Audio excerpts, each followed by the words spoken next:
Gloire à Jésus-Christ de Nazareth. Nous sommes aujourd'hui dimanche 27 novembre 2022, bien entendu. Nous rendons toute la gloire au Seigneur et je salue les bien-aimés qui sont connectés et ceux qui vont le faire, qui ont reçu cet enseignement en différé. Que le Seigneur vous bénisse abondamment en cette presque fin d'année, parce que l'année 2022 va toucher bientôt à son terme. Avant, nous chantions un petit cœur qui disait comme ça: être comme Jésus, c'est là mon désir, le long du chemin jusqu'au jour divin. Être comme Jésus, être comme Jésus, c'est bien là tout mon désir, le long du chemin jusqu'au jour divin, c'est bien là tout mon désir. C'est un cœur superbe et qui révélait notre ambition, l'ambition de faire comme Jésus-Christ, d'imiter le modèle divin.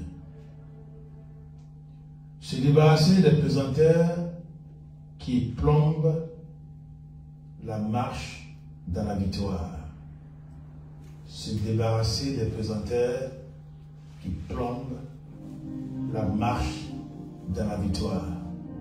La Bible dit dans Romains 8, 37 que celui qui nous a aimés en envoyant son Fils Jésus-Christ pour mourir à la croix de Golgotha pour nous, celui-là, il nous rend plus que vainqueurs. Il nous donne de voltiger de victoire en victoire. C'est pour cela que, en tant que disciples de Christ Jésus, nous avons l'obligation de nous débarrasser de tout ce qui peut constituer des problèmes dans notre marche dans la victoire. Parce qu'en réalité, il y a des causes que nous-mêmes nous pouvons maîtriser.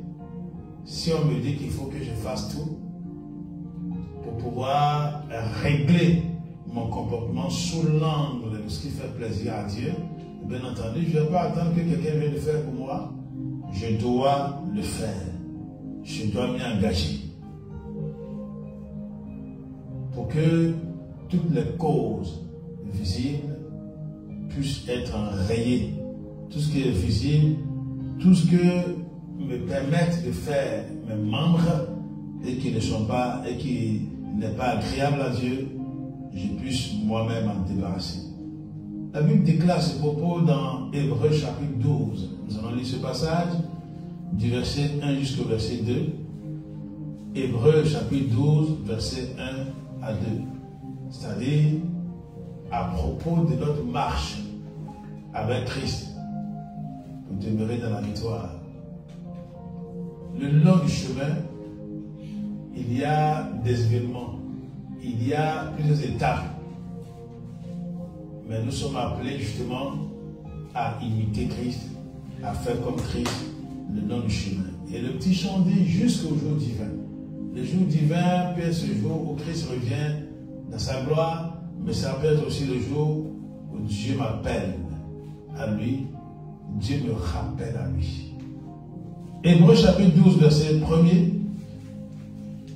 Nous qui sommes environnés d'une telle foule de témoins, débarrassons-nous de tout ce qui alourdit notre marche. Nous qui sommes environnés d'une telle foule de témoins, débarrassons-nous de tout ce qui alourdit notre marche. En particulier du péché qui nous cerne de tous côtés et enlace si facilement. Alors, la foule de témoins dont il s'agit est égrenée, j'allais dire, dans le chapitre précédent, c'est-à-dire le chapitre 11. où il est parlé des héros de la foi, des hommes de foi, ceux qui ne sont pas laissés limiter par leur vue, par leur oui. Ils ne sont pas laissés limiter par leur sens. Mais ils ont confiance à ce que Dieu dit. Ils sont parvenus au but. Je reprends le verset. Nous qui sommes environnés d'une telle foule de témoins, débarrassons-nous de tout ce qui alourdit notre marche, en particulier du péché qui nous cerne de tous côtés et enlace si facilement. Et courons avec persévérance vers le but proposé dans la piste tracée devant nous.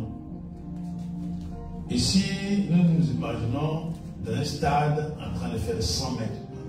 D'un point à l'autre, il faut garder le même rythme, la même détermination, la même volonté, la rage de vaincre, la rage de parvenir au but. C'est pour cela que l'auteur de l'Épître aux Hébreux dit: débarrassons-nous de tout ce qui alourdit notre marche, en particulier du péché qui nous cerne, qui nous entoure de tous côtés et enlace si facilement. Oui, le péché enlace les humains si facilement, ça nous entoure de tous côtés. Et alors, courons avec persévérance vers le but proposé dans la piste tracée devant nous. Verset 2. Gardons les yeux fixés sur Jésus. Ah oui. Gardons les yeux fixés sur Jésus. Dans cette course de la foi, il est notre chef de file et nous mènera au but. Christ est notre chef de file. C'est lui l'auteur, c'est lui la source, c'est lui l'initiateur de la foi. C'est lui notre prédécesseur, celui qui a implanté la foi en nous. C'est ce qu'elle dit dans Romains 10, 17, que la foi vient de ce qu'on entend, et ce qu'on entend vient évidemment de la parole de Christ. Christ est l'auteur, la source, le chef, l'initiateur de la foi. C'est notre prédécesseur, c'est celui qui a implanté la foi en nous. Il est aussi celui qui conduit notre foi à son accomplissement, à sa maturité, à son plein épanouissement, à la perfection. Gardons les yeux fixés sur Jésus dans cette course de la foi. Il est notre chef de file et nous mènera au but. Parce qu'il avait en vue la joie qui lui était réservée, il a affronté la mort sur la croix sans tenir compte de la honte attachée à un tel supplice. Et il siège désormais à la droite de Dieu. Parce que Christ avait en vue la joie qui lui était réservée, il a affronté la mort sur la croix. Cette humiliation, parce que celui qui est crucifié à la croix est maudit. Cette humiliation, Christ a affronté cela. Il n'a pas tenu compte de la honte qui y était attachée.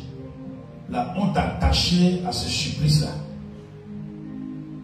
Mais parce qu'il a fait fi de ces choses et qu'il a gardé les yeux fixés au but.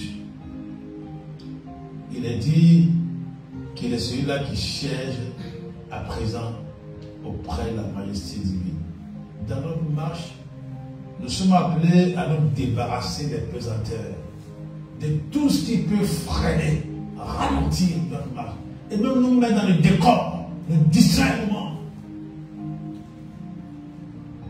Il te faut garder les yeux fixés sur Christ, mais il te faut faire tes efforts en vue de t'en débarrasser.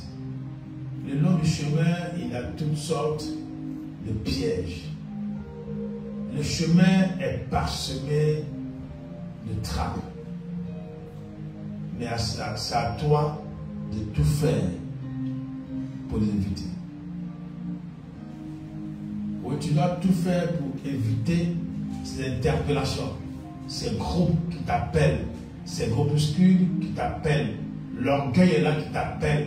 Les envies sont là qui t'appellent. La honte est là qui t'appelle. Il il faut que tu saches te tenir. La Bible dit dans Ésaïe chapitre 54, le verset 15, si l'on forme des complots, c'est Dieu qui parle, si l'on forme des complots, cela ne viendra pas de moi. Et celui qui se liguera contre toi tombera en ton pouvoir. C'est-à-dire, si toi tu es tout entier au Seigneur, il défendra ta cause. Quand bien même les gens formeront des complots et ils croiront qu'ils seront plus forts que toi, parce que toi tu es avec Christ, tu es avec Dieu. Tu vois les complots? Les complots émanent de l'adversité et des alliances ancestrales, des pactes familiaux. Et toi, ton rôle, c'est de pouvoir t'en débarrasser. Il est dit, débarrassons-nous de tout ce qui a maudit notre marche. Peut-être que tu n'as pas conscience de ce qui se passe dans ta vie. Et pendant longtemps, comme nous l'enseignons régulièrement, parce que pour nous c'est salutaire, pendant longtemps tu végètes, tu cherches une issue favorable et tu n'y parviens pas. Tu as l'impression que tout est barré. Et tu es dans une impasse. Tu romps tes freins. Tu perds le temps. Tu perds le temps. C'est à toi de te débarrasser de tout ce qui peut alourdir ta marche. Tu vas me répondre ce matin, mais moi je n'ai conscience de rien. Je n'ai conscience d'aucun problème, d'aucune difficulté. D'ailleurs, je me suis repenti de tout ce que le Seigneur m'a révélé. Mais dans le psaume 19, du verset 12, on peut lire verset 12 et 13, le psalmiste écrit en disant à Dieu, qui connaît ces égarements? Pardonne-moi ce que j'ignore. Qui connaît ces égarements? Oui. Pourquoi le dit-il? Nous savons que, selon la parole de Dieu, il y a certainement des pesanteurs. On lit cela notamment dans Exode 20. Il y a des gens qui ont mené des actions, soi-disant en notre faveur. Oui, des sacrifices, des alliances, des pactes. Ils ont signé des pactes parce qu'ils se disent que c'est pour nous. Mais en réalité, si tu fais des choses de ce genre, même si ton descendant n'est pas conscient, tu l'as fait avant qu'il ne soit né, ce que tu as fait là va l'influencer. Les impacts seront là, que ce soit positif, que ce soit négatif. Pour ceux qui se sont donné la peine en guillemets, c'est-à-dire ceux qui ont choisi d'adorer le véritable Dieu, il est dit que leurs descendants vont récolter les bienfaits de cette adoration jusqu'à la 1000e génération. On s'étonne très souvent le peuple qui font ce qu'ils veulent, c'est-à-dire visiblement à leur sein, c'est n'importe quoi comme on le dit, ils vivent comme ils veulent, mais il y a des familles, des gens vivent comme ils veulent, et pourtant ces gens sont toujours bénis. C'est le cas d'Israël en tant que nation. Je ne parle pas du pays d'Israël, bien qu'il y ait des Israélites là-bas, mais je parle de tous ceux qui sont Israélites, qui sont dispersés. Dieu prend soin d'eux. Il est béni quand même il y en a parmi qui sont athées. Alors il y a des gens qui se permettent de comparer, ils disent, mais bon, parmi ceux qui se disent chrétiens là-même là, on voit qu'ils sont misérables, alors que même ceux qui ne sont même pas, qui n'obéissent même pas à Dieu, qui s'en foutent, qui pratiquent même la Kabbale, ces gens s'occupent là et réussissent. Oui, mais parce que en Abraham, il est dit que toutes les familles de la terre seront bénies et que par ses descendants, les familles des nations seront bénies. Ce qu'Abraham et les patriarches ont fait, leur a été favorable, sinon leur reste favorable. Et Dieu ne se repentant pas de ses dons, Dieu ne se repentant pas de ses dons, a gardé ainsi les privilèges pour Israël. Mais le contraire existe, c'est-à-dire ceux qui ont passé leur temps à adorer les fétiches, à faire toutes sortes de choses, et qui même aujourd'hui, qui ont des descendants qui se réclament de cela, et qui, à cause de cela, haïssent ceux qui sont disciples de Jésus-Christ, parce que pour eux, c'est ceux-là qui détruisent la tradition de leur père, ceux-là, malheureusement, ils sont accablés. Ils ont, j'allais dire, toute l'intelligence. Et pourtant, rien ne marche. Parce que là, il y a une pesanteur spirituelle. Où ceux qui ont été des parapluies, ceux qui ont été les protecteurs de leur famille, de leurs ancêtres, réclament leur dû. Alors, leur dû, c'est de rendre leurs descendants misérables. Donc, toi qui as connu Christ, toi qui es parvenu à ce jour, toi qui, sur ton chemin, te rends compte qu'il y a quelque chose qui ne tourne pas rond, il y a un obstacle, il faut que tu te dises que tu dois confesser tes péchés. Tu dois renoncer à des choses. Tu dois demander au Seigneur la révélation pour comprendre ces choses et prier comme le psalmiste. Qui connaît également? Pardonne-moi ceux que j'ignore. Parce que ce qu'on ignore, ce n'est pas parce qu'on ignore cela que cela n'aura pas d'influence sur nous. D'ailleurs, les humains disent, nul n'est censé ignorer la loi. C'est la loi, que tu la maîtrises, que tu ne la maîtrises pas. Le jour où tu commets une infraction, tu subis cette loi-là. C'est un principe spirituel que les hommes ont copié. Cette loi-là, même le Dieu Tout-Puissant en qui tu te confies, il ne peut rien faire pour toi. Oui, je l'ai dit un jour à un frère qui était choqué. J'ai dit, Dieu reste impuissant devant une telle situation. Pourquoi? Parce que c'est lui-même qui a institué cette loi-là. Dieu est un Dieu de justice. Mais ce qu'il veut, c'est que tu puisses te soustraire à cette loi. Par la repentance, par le renoncement. Une fois que tu t'es repenti, que tu y as renoncé, alors ce Dieu Tout-Puissant-là, il t'aidera. Il viendra, il te permettra de vaincre. Il y a des gens qui se disent, bon, Dieu contient, je dis, si quelqu'un t'a fait des choses nouvelles là-dessus, les choses anciennes sont passées, voici toutes choses sont nouvelles. J'aime enseigner sur ces principes parce qu'en réalité, c'est ça toute la vie chrétienne. Dieu lui-même dit dans Apocalypse chapitre 3, verset 16, parce que tu n'es ni chaud ni froid, je te vomis de ma bouche. Je vais te vomir de ma bouche. Parce que tu n'es ni chaud ni froid. Je vais t'abandonner.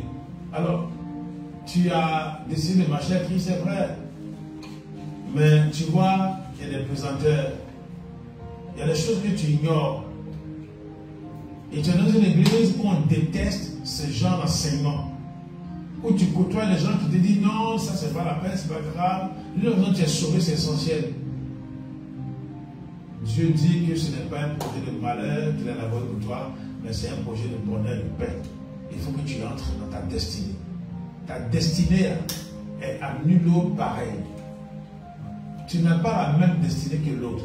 Peut-être que lui, n'ayant rien fait, n'ayant pas scruté l'horizon de la vie, n'ayant pas cherché, il est en paix parce que il a certainement eu des ascendants immédiats, bien lointains, qui ont dû se repentir de ces choses, renoncer à ces choses. Et donc cela lui procure ce qu'il vit actuellement, la paix, la joie, le bonheur, la tranquillité. Mais toi, il n'y a une personne de ce type-là. Donc tu subis. Il te faut comprendre, il te faut chercher. Il ne faut pas que tu te laisses avoir. Il ne faut pas que tu sois négligent. Il ne faut pas que tu sois négligent. Parce que si tu n'es pas chaud pour Dieu, il ne s'occupe pas de toi. Oui, tu es chrétien, c'est vrai. Tu es disciple de Christ. Mais tu ne vas pas en profondeur lui. Dieu là, l'amitié de Dieu est pour ceux qui le craignent. Ce secret-là, il le révèle à ses amis. Apocalypse, Amos, pardon, 3. Je crois que c'est l'exact. C'est lui qui révèle les choses, qui donne les secrets à ses serviteurs et prophètes. Donc ce que tu dois faire, c'est de décider, de t'engager à te débarrasser de ce qui alourdit ta marche et qui empêche ta victoire. Il est dit ici, en particulier du péché qui nous entoure et qui nous enlace si facilement. Et tu dois courir avec persévérance vers le but proposé de la piste tracée devant nous. En ayant un regard fixé sur Christ. Parce que si tu ne regardes pas à Christ, tu ne pourras pas vaincre. Tu sais pourquoi? Parce qu'en réalité, c'est lui qui est le patron de tout, le chef de toute autorité, de toute souveraineté et de tout pouvoir. Débarrasse-toi des pesanteurs qui plombent la marche de la victoire, pour que tout soit en ta faveur. Dieu est décidé à te permettre de demeurer dans la victoire. Mais si tu vois que ta victoire est quelque peu contrariée, ce n'est pas Dieu qui le fait. Parce qu'il y a eu des choses qui ont été posées. Il y a des embûches qui t'empêchent d'entrer raisonnablement dans la plénitude de tes bénédictions. Dans Deutéronome chapitre 18, verset 13, il est dit que nous devons être tout entier à l'Éternel.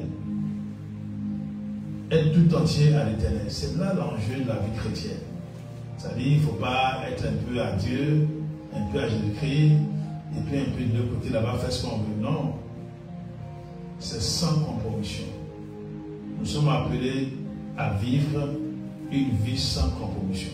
Et c'est vrai qu'il y a beaucoup de gens qui n'aiment pas ce genre d'enseignement, mais on ne peut que faire cela. Ce matin, j'ai reçu un témoignage très vibrant, très émouvant, très édifiant d'un frère en Christ. Bon, c'est du chef frère Corée. Il est certainement un descendant de Corée. Alors, il a rendu un témoignage. Il a travaillé, et puis il a travaillé avec un pasteur à l'intérieur du pays durant 9 ans. Et le Seigneur utilisait puissamment cet homme de Dieu. Il y a eu tout sur les miracles, des résurrections de morts, des guérisons extraordinaires, tout ça. Mais quand on regardait le pasteur là, il était frêle comme ça, un gars méprisable. Il disait que le pasteur lui-même riait parfois, il disait, ah, moi je ne suis pas beau. Donc, et les gens le méprisaient. Aux réunions des pasteurs, un jour, il y a un autre pasteur qui s'est levé. Et puis, sans que le pasteur me dise ça, il dit, cet homme de Dieu là, c'est un homme de Dieu, c'est un géant. Bon, le pasteur était là, il était étonné. Parce qu'il dit qu'un jour au marché, il a vu le pasteur au marché. Et puis il se moquait de lui, il regardait, et puis il dit, c'est qui ça là même? Et il s'est moqué de lui et il s'est retourné par terre. Et l'Esprit de Dieu l'a repris. Il dit, regarde, retourne-toi. Et puis, il se retourne comme ça. Il voit à la place du bonhomme frère, il voit un chien. Et puis l'Esprit de Dieu dit, tu vois, c'est comme ça, elle est mon secteur. C'est comme ça. Il ne faut pas que tu méprises les choses spirituelles. Demande au Seigneur de t'ouvrir les yeux, comme il a fait pour le serviteur du prophète Élisée. Il avait peur, il tremblait, parce que les Syriens étaient venus entourés. Il dit, on me dit, on est mort aujourd'hui. Et puis le prophète a dit, bon, il a dit, Seigneur, il faut lui ouvrir les yeux. Et il voit des chats de feu. Des chats de feu entourés. Il dit, hein? Dieu là, c'est comme ça.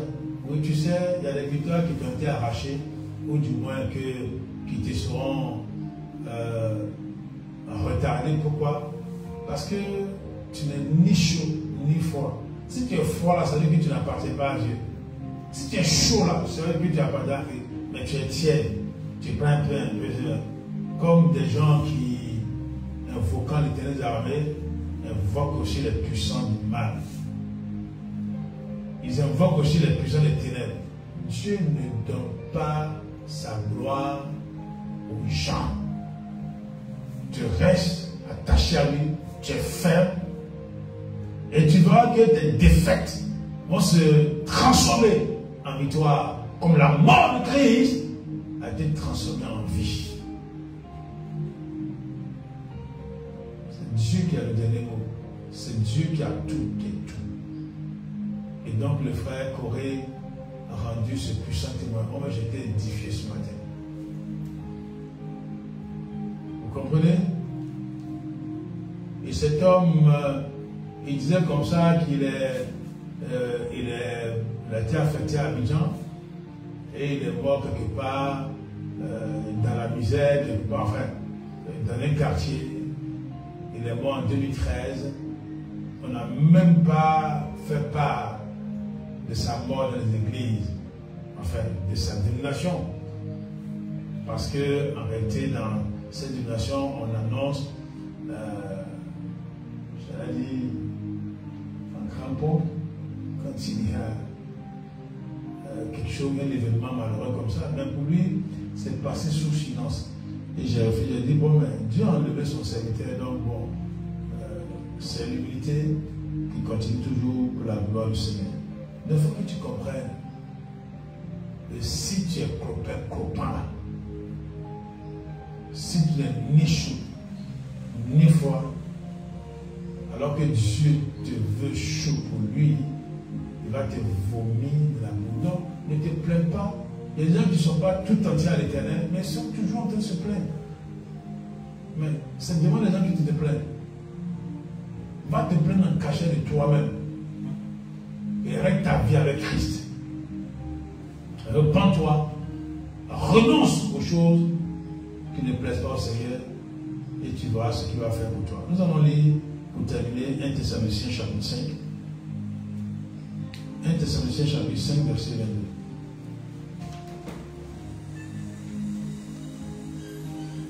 Gardez-vous du mal sous toutes ses formes, évitez-en même les apparences. Gardez-vous du mal sous toutes ses formes, évitez-en même les apparences. Verset 23. Que le Dieu de Père lui-même vous rende pur et entièrement consacré à lui. Que tout votre être, l'esprit, l'âme et le corps, soit conservé dans son intégrité et dans la pureté, afin que vous paraissiez net et irréprochable lorsque notre Seigneur Jésus-Christ reviendra. Verset 24, celui qui vous a appelé est fidèle. Vous pouvez lui faire confiance. Il le fera et mènera à bonne fin l'œuvre commencée en vous. Verset 25, frères, sœurs, priez aussi pour nous. Verset 26, saluez tous nos frères du baiser de paix. Verset 27, je vous en conjure par le Seigneur, veillez à ce que cette lettre soit lue à tous les frères. Verset 28, que la grâce de notre Seigneur Jésus-Christ soit avec vous. Voilà, c'est Paul qui écrit aux Thessaloniciens, et cette dernière volonté, j'allais dire, c'est sachant qu'on a, sachant qu'il en a quitté ce corps-là, cette enveloppe qui lui a été prêtée par le Seigneur, il leur demande d'être tout entier au Seigneur, corps, âme, esprit, comme il est dit dans Romains chapitre 12, verset 1 à 2. Nous devons offrir nos corps, nous devons offrir nos facultés comme un sacrifice vivant, agréable à Dieu. C'est ça le culte que Dieu demande de notre part. Nous débarrasser de tout ce qui peut alourdir notre marche et de tout ce qui peut nous empêcher d'avoir la victoire en Jésus-Christ de Nazareth. Si chaque jour, chacun d'entre nous s'attelle à le faire, il va sans dire qu'il va demeurer toujours vainqueur. L'ennemi ne pourra rien lui faire. Et là où il passe, le diable et ses serviteurs vont trépasser. Parce que Dieu lui a donné le pouvoir, lui dit 19, d'écraser les serpents, les scorpions et toute l'armée du diable. Mais toi, tu es là, tu joues à le péché, tu fais ce que tu veux. Tu n'es pas tout entier à l'Éternel. Comme Dieu le dit dans Deutéronome 18, 13. et tu veux qu'il t'assiste. Il va te laisser manipuler, malmener comme une balle de ping-pong. C'est comme ça. Il faut que tu sois tout entier à l'Éternel, à Jésus-Christ. Tu verras que même s'il y a des échecs apparents, ces échecs-là seront en réalité transformés en succès pour toi. Parce que la Bible déclare que c'est la bénédiction de l'Éternel qui enrichit. Et cette bénédiction n'est suivie d'aucun chagrin, d'aucun remords, d'aucun problème, d'aucune difficulté. Il faut que tu apprennes à faire cela. Débarrassons de ces choses. Et puis, cherche en toute occasion à vivre comme Christ le long du chemin. Et comme j'aime rappeler ce verset de Éphésiens chapitre 5, verset 18, nous devons chercher à nous laisser remplir par le Saint-Esprit de façon constante et à nouveau. Si nous faisons cela, nous pourrons ainsi tenir et aucun complot ne réussira dans notre vie. Parce que le Dieu Tout-Puissant est avec nous. Étant donné que nous sommes sous lui, nous ne marchons pas clopin. On n'admet pas de compromission. Ni compromis, ni compromission. Parce qu'il faut rester attaché à Jésus-Christ de Nazareth. Amen. Tu vas prier et demander au Seigneur de te permettre d'être entièrement à Christ. Il est vrai que nous vivons des temps qui sont difficiles, où il y a toutes sortes d'alliances, même des alliances contre nature, mais tu n'as pas besoin de faire une quelconque alliance pour tenir. Parce qu'en réalité, une alliance qui n'est pas de Dieu ne t'apportera qu'une malédiction. Garde le silence devant ton Père. Et c'est lui qui voit que tu t'humilies devant lui, qui va t'élever. Il va t'accorder ce que ton cœur désire, parce que tu as décidé de lui appartenir totalement. 1 Timothée 4, 7, 8, il nous a dit que la piété, c'est-à-dire l'amour de Dieu, la fidélité à Dieu, l'attachement à Dieu, a les promesses de la vie présente et a aussi les promesses de la vie à venir. Les promesses de la vie présente, c'est ce dont on a besoin pour vivre, pour être heureux, même si on est insatisfait. Et la vie à venir, parce que c'est là où on vivra pour l'éternité. Soit tu vis pour l'éternité, soit tu meurs pour l'éternité. Oui, parce que la mort, c'est la séparation avec le Dieu véritable, celui qui est source de vie, de bonheur et de paix. Il te faut maintenant renoncer à ce qui encombre ta marche, à ce qui encombre ton chemin et ralentit ta marche, perturbe ta marche. Débarrasse-toi des pesanteurs. Débarrasse-toi des contre-vérités. Débarrasse-toi de ces jouissances éphémères. Prépare ta vie pour l'avenir. Parce qu'en réalité, tu n'es que pèlerin sur cette terre. Il faut que ton ambition soit d'être agréable à Christ, d'être comme Christ, le long du chemin jusqu'au jour divin.